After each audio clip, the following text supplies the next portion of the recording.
All right, let's get started. Tomfoolery. Speaking of tomfoolery, I recorded this subject yesterday. Yesterday was Sunday. Took a Sunday afternoon, ran through the topic, which is Mode 2 from Messiaen's Technique of Musical Language. Chapter we are in chapter 16. Yep, and I'm looking in particular at example 317 in chapter 16, which is a series of chords generated from the second mode. And I thought, that's a great little way to spend a Sunday afternoon, and I recorded it using my iPhone and an app called Filmic Pro, which all the cool YouTubers use on their iPhone. But somehow I jacked it up and the audio drifted. I did a little bit of Googling, and what they said was if your microphone, this little thing here, this little thing comes unhooked, your audio will get jacked up. Not just like a barf, but like a little slide. And that didn't seem to me an easy way to fix it, so I just thought I would do it again and not use Filmic Pro. What I did do is learn how to use OBS. So check this out. Now you see it, now you don't. You see what that is? Oh dear. It's this. Woo. And I'm gonna click edit. I should have done that before I started messing around, right? And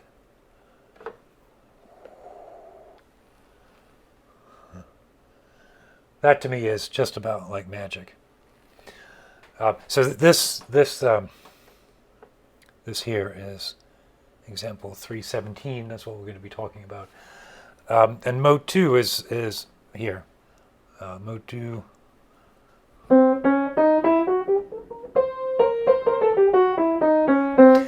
Mode 2, as we talked about. That's pretty funny. Let me see if. Can you see if I move it around? Mode 2 is. There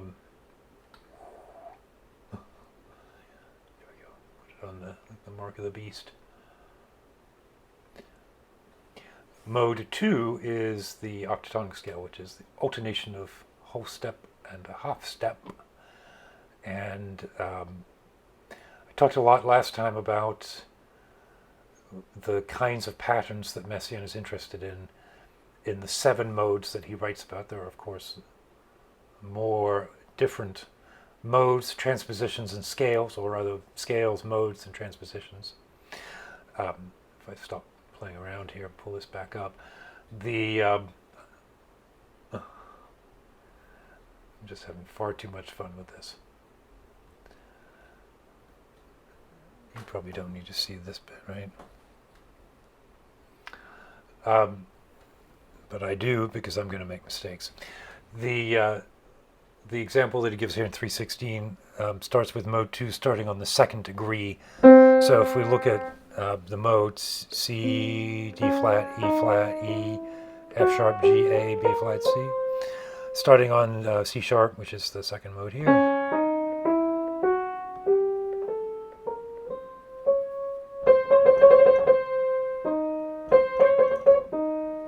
So remember when we talked about church modes, the mode is the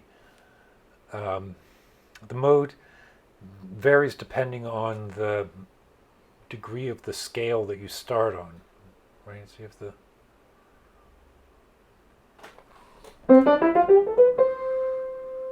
is the Ionian mode, and then the Dorian mode.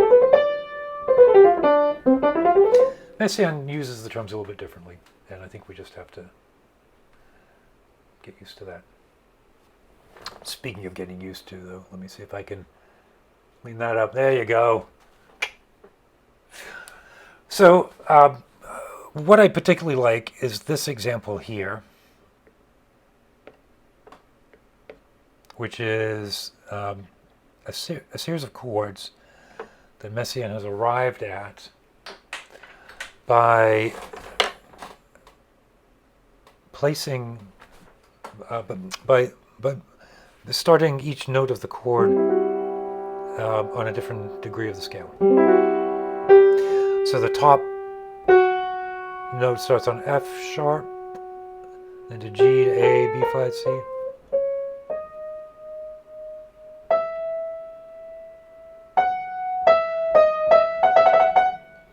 Right, starting on the fourth degree of the scale.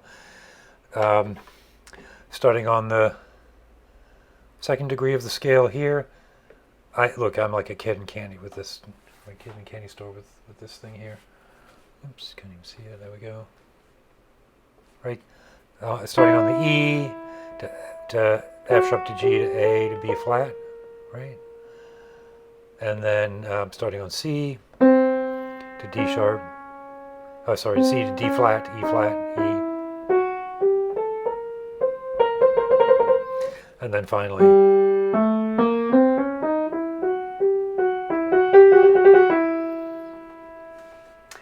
So it's a very evocative set of chords. Let me play them for you. Here's the first chord.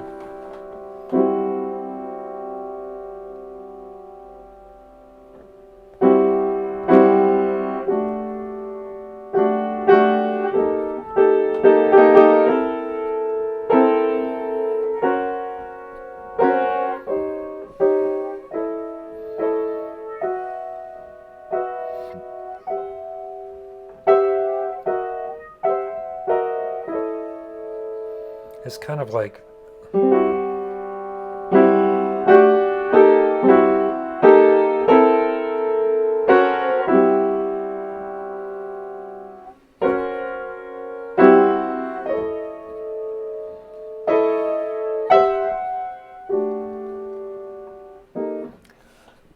write your own Messiaen music, right?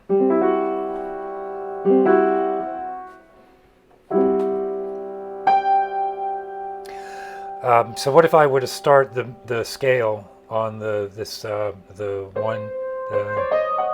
G,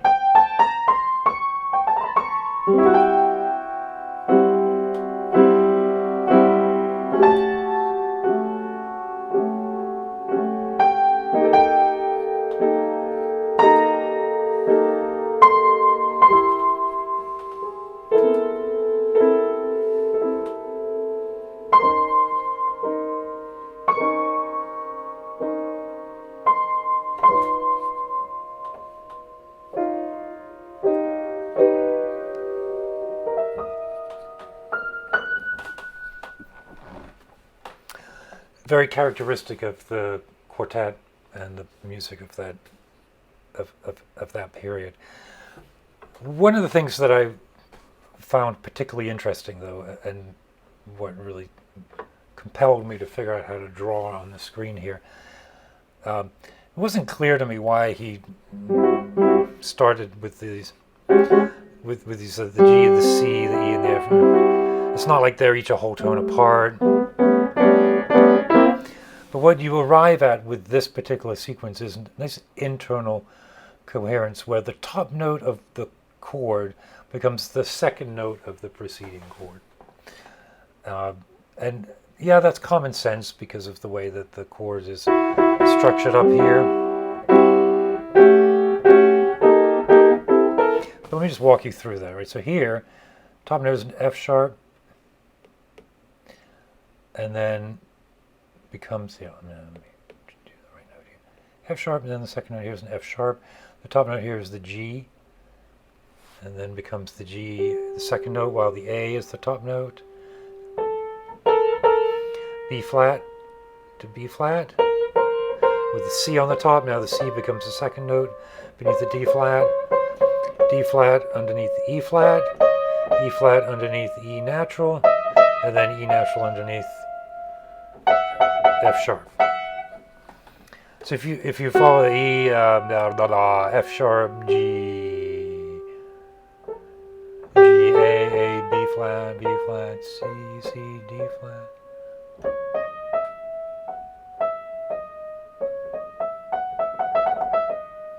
You have the scale beginning on the fourth degree, the F sharp. Right, taking just the held notes. Now, look, that's one of those things where the laws of this is not a occult connection, but it's the kind of thing that pulls these sort of progressions together when they are non-functional, right? They're not drawn on the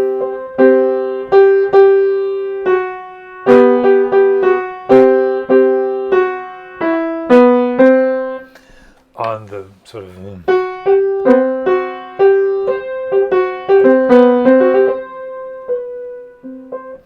built-in tensions of our hearing of the Western scales. What they do instead is provide a non-functional coherence, very similar to stepwise progression or any other kind of pattern that allows otherwise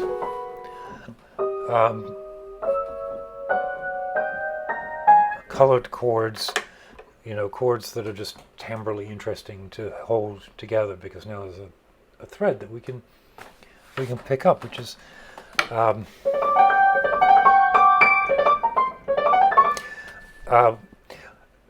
which kind of ties in with my working hypothesis that I am positing. Is that right? Do you posit a hypothesis? That Messiaen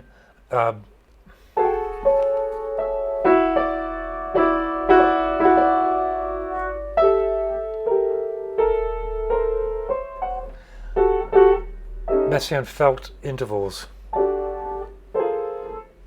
under his hands, patterns of intervals, and then I'm sorry, this is probably making all kinds of banging noises. Then restructured them, because the craft is to hear or to I write at the piano. Messiaen did, Stravinsky did. The craft is to feel something in your hands and then arrive at it.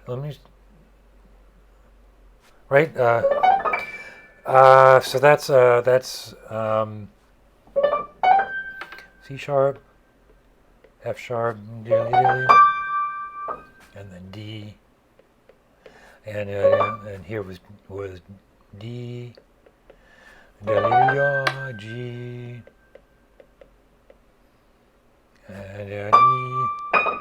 Let's give it a little zing at the end there. That's an octave. And it probably would look something like da, ti ti, right?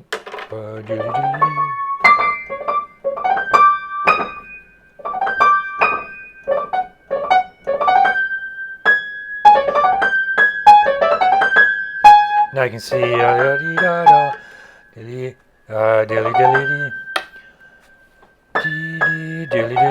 so now I've already forgotten what I had, because my craft is, my Jedi powers are weak. Yeah,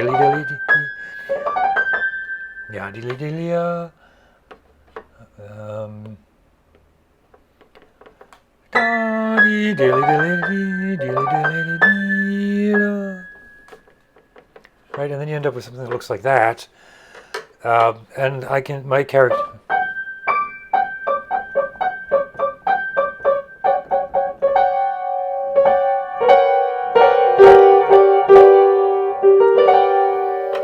Then I would probably end up with something that looked a little bit like G, B flat, D natural, 5, 6 down.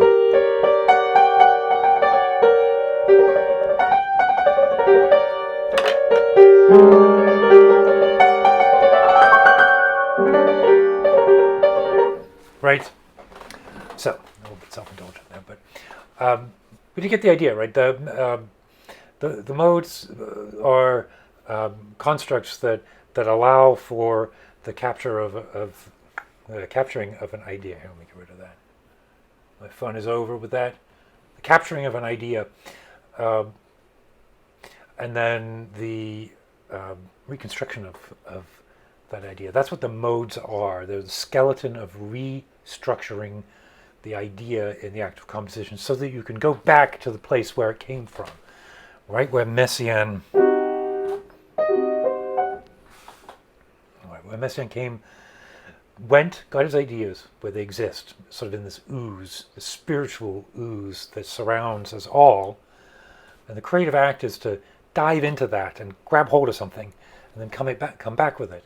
And our craft, whether it's music or poetry or sculpture or painting, um, um, geometry, gardening, whatever, is to have tools at your disposal that you can that line up with your intuition, so that you can recreate from the seed. The craft is to remember the seed, and then from that I remember the seed, boom, boom, and now I can rewrite it now that I've got time to pull it all back together. So that, I think, is what the value of the modes are to Messiaen, and I think why we find them so compelling in our study, not just of Messiaen, but of music. So, a little bit shorter today, but I'm still getting over the disappointment of not getting this out yesterday, but also the excitement of being able to do this. I mean, I don't use good notes when I'm actually writing, because I like paper. I'm looking to see if many of my notes are downstairs right now. I love pencil on paper. This is not pencil on paper, but it's very fun, and for this kind of stuff, it's great, right? So, drop me a note, questions, comments. If you've made it this far, you must have a question or a suggestion. Next time, mode 3. So we'll see how we get with that. Then we're looking at the tail end of this book, right? 4 or 5 chapters left. I might be done with them by the fall, and then I've mentioned, because I have the first volume of the treatise, which could then take the next 35 years for me to work through. So that definitely there's no chance of the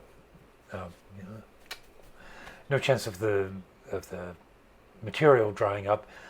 Also collections of Messiaen's journalism. But you have probably noticed that there's a mix of stuff on this channel. I have these Messiaen videos, but I also have videos that are practice videos, Dharma videos, me sharing my progress and thoughts on meditation. And those of you who are here for the Messiaen, go check out the practice ones, because there's an overlap.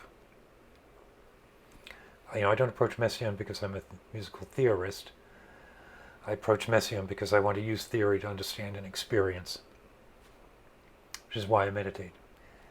And in both cases, the experience is what it is to be human. So, keep your wits about you. I'm also going to try and learn how to do drawing. Right? So there's like an invisible whiteboard that I could be drawing around myself. It'd be kind of fun. Enough nonsense. Have a good one. It's Monday night, and so enjoy the rest of the week.